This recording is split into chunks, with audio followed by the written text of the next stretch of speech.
Bonjour, Nathalie et Georges, le journal des auxiliaires de vie. Nous sommes sur la place Saint-Georges à Toulouse, une magnifique place que je vous recommande de venir visiter et boire un verre quand il n'y aura plus le confinement, bien sûr. Bien sûr, parce que pour l'instant, tout est fermé, voilà.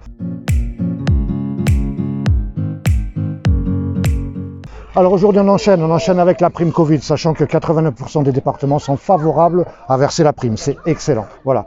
Après, il y a quand même des mauvaises nouvelles, bien sûr. Les mauvaises nouvelles, c'est que pour d'autres, ça sera la douche froide. Ça sera la douche froide parce qu'ils n'ont droit à rien. À rien parce que malheureusement, c'est un peu...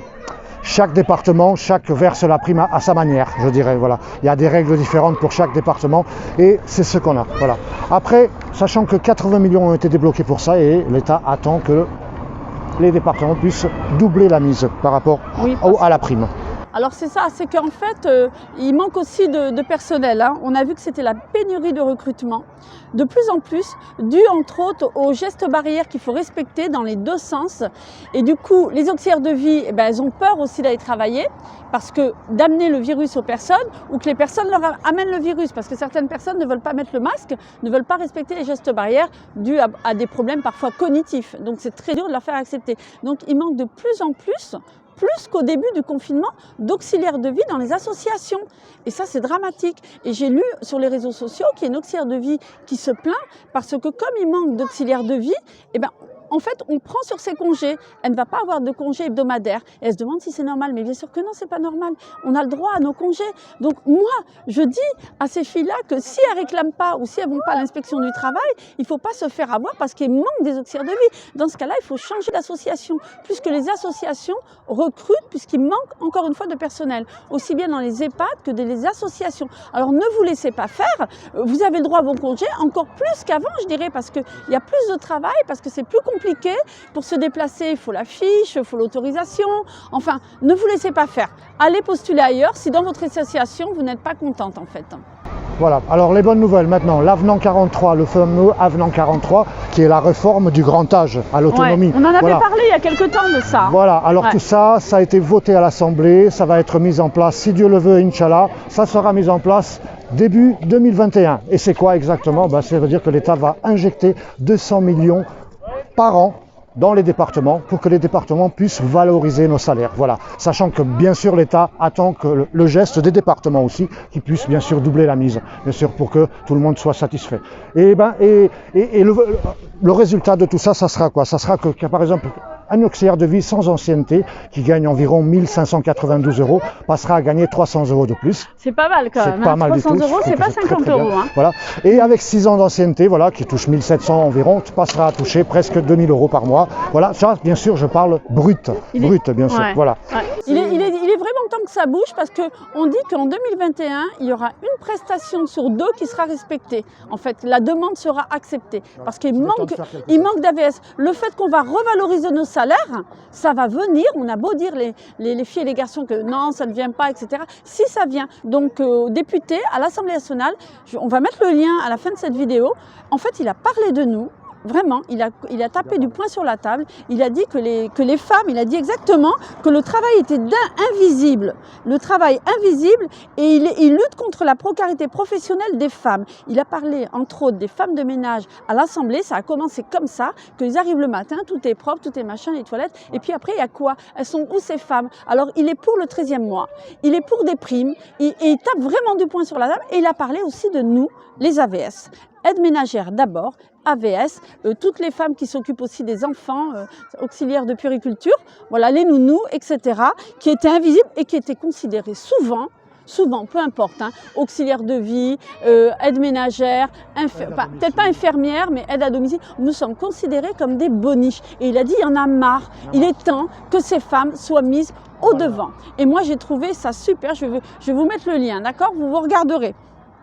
Voilà, après je voudrais enchaîner avec une pétition qui est très intéressante, qui s'intitule « Pour que tous les auxiliaires de vie bénéficient de la prime Covid ». Voilà. Qui c'est qui a lancé cette pétition? C'est Étienne Sano. C'est un monsieur qui est atteint d'un lourd handicap, qui a besoin de 5 auxiliaires de vie par jour pour son jour comme à jour. Beaucoup de personnes handicapées. Et qui a eu l'idée de lancer cette pétition que vous pourrez la trouver dans mesopinions.com et qui a déjà plus de 35 000 signatures. Et c'est quoi? C'est exactement pour que toutes les auxiliaires de vie soient traitées de la même même façon, c'est-à-dire qu'on soit en emploi direct, qu'on soit en CESU, qu'on soit en mandataire ou en prestataire, on est tous des professionnels. Voilà, on est tous là, on a tous été là pendant cette crise sanitaire, on a tous les mêmes droits. Et c'est pas fini. Et voilà. Et on sera encore là. Donc c'est vrai que toutes les filles qui sont en CESU, on n'aura pas la prime, c'est vrai. Hein, on est logique, on est clair, on s'est renseigné, on a regardé. Apparemment, on n'aura pas la prime, c'est compliqué. On a plusieurs employeurs. Cette pétition a été lancée, voilà. signez-la, ça Et exactement, voilà, il faut la signer. Après, c'est vrai qu'il y en a beaucoup qui se plaignent parce que tout le monde n'a pas eu la prime, c'est vrai. Mais quand même, moi je dis la bonne nouvelle dans tout ça, c'est qu'on n'est plus invisible. On commence à enlever le rideau devant nous. On commence à parler de nous, à nous voir, on en parle partout à l'Assemblée nationale. Donc ça veut dire que oui, peut-être on n'aura pas 1000 euros, 500 euros, 200 euros de prime. Mais ce qui est important, c'est qu'on soit valorisé, qu'on soit reconnu, qu'on soit plus considéré, comme dit le député, des boniches. Voilà. Et finalement, Nathalie, depuis le mois d'avril qu'on a commencé ces vidéos, voilà, c'est pour ça qu'on est là. C'est que du bonheur, en fait. Qu'on fait ces vidéos pour revaloriser notre métier, pour être mis en lumière. On a profité de cette pandémie. Finalement, oui, on a profité le côté bon pour pouvoir qu'on nous voit, quoi. On nous voit, donc on commence à plus être visible. Et ça, c'est très positif. Et je pense que les choses vont changer début 2020. Donc gardons la positive attitude, voilà. Aimons notre métier. Si on ne l'aime plus, on arrête. Voilà. Si on n'est pas bien dans une association, on change. Il y a toujours des solutions. Il faut voir le côté positif.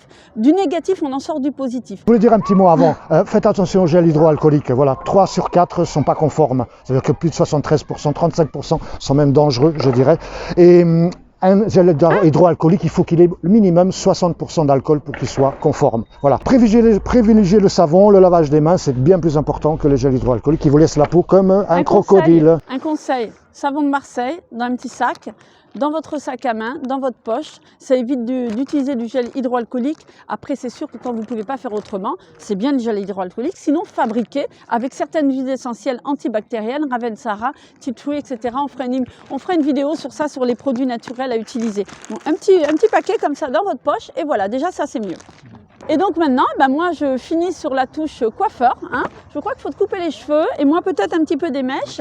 Les coiffeurs ont repris le travail depuis le 28 novembre. Alors c'est pareil, on n'a jamais autant parlé du métier de coiffeur. C'est la première fois qu'on entend autant parler d'eux. Il y a environ entre 400 et 500 coiffeurs dans Toulouse, j'ai regardé. Mais maintenant, qui n'a pas envie d'aller chez le coiffeur? Tout le monde se précipite chez le coiffeur. D'ailleurs, le 28 novembre, quand c'était ouvert les boutiques, il n'y avait pas de monde devant les magasins de vêtements. Mais par contre, devant les boutiques de coiffeurs, il y en avait plein. Donc vive les coiffeurs, bravo aux coiffeurs, parce que c'est pas facile pour eux de travailler avec le masque, avec le sèche-cheveux, tout ça, la chaleur, le bruit. En plus, beaucoup papoter avec le client et le masque. Et moi, salut les coiffeurs. Voilà, sur cette bonne nouvelle, prenez soin de vous, positive attitude, et puis on vous dit à très bientôt. À bientôt.